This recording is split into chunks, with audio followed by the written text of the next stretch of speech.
တယ်လေတဲ့ဘယ်ဟာဖြစ်တယ်လဲအဲ့မှာဆိုရင်1番2番3番ဆိုပြီးတော့၄ခုရှိတယ်ပထမတစ်ခုပဲပါအောင်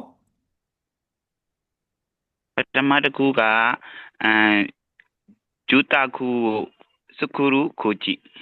အဲ့ဒါကပါလေအိမ်ယာအိမ်ယာအိမ်ဆောက်အိမ်ယာဆောက်လို့ရေးအိမ်ရဆောက်လို့ရဟုတ်တယ်နံပါတ်2ကနောက်တစ်ခုကဒိုရိုစကူရူခိုချီအမ်ဒိုရိုစာစမ်းတဲ့ဟိုလမ်းဆောက်လို့ရေးလုပ်ငန်းဟုတ်တယ်ရတယ်ဒိုးတို့ကရ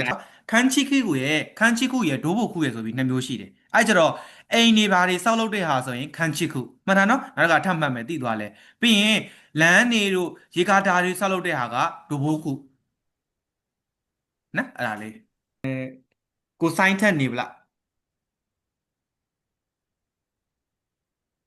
อืมမှတ်ပါဆွီအောင်ဒိုဟိုအမ်ဆွီဒိုဟိုကရေပိုက်လိုင်းတွေကမေဆာစုမဟုတ်လေမုံလိုဝရေပိုက်လိုင်းနေမဟုတ်လေစိုးရီဒိုဟိုးလေဒီမှာဆွီတစ်ခုဒိုကကြံခဲ့ပြီရေရေပိုက်လိုင်းဘာကြီးလဲဟိုးလေ နီလန်းလားဆရာနီးလည်းမဟုတ်ဘူးလေခုနကတော့ကိုခန့်ကျော်တက်တော်မှာသင်ရှင်းသွားတယ်လေရေပိုက်လိုင်းဥပဒေရေပိုက်လိုင်းဥပဒေဩရေပိုက်လိုင်းဥပဒေကရေပိုက်လိုင်းဥပဒေရေပိုက်လိုင်းဥပဒေကမေဆာစုမုံလိုဝရေမန်းနေတာကတူလေကဟုတ်တယ်ဘယ်ဟာလဲဘယ်ဟာလဲနံပါတ်1နံပါတ်2နံပါတ်3အကြမ်းမင်းလေးတစ်ချက်ကြည့်လိုက်ဘယ်ဟာမြင်ဘူးလဲスキには、11番を読む人はトラソさんです。マイクをオープンしてください。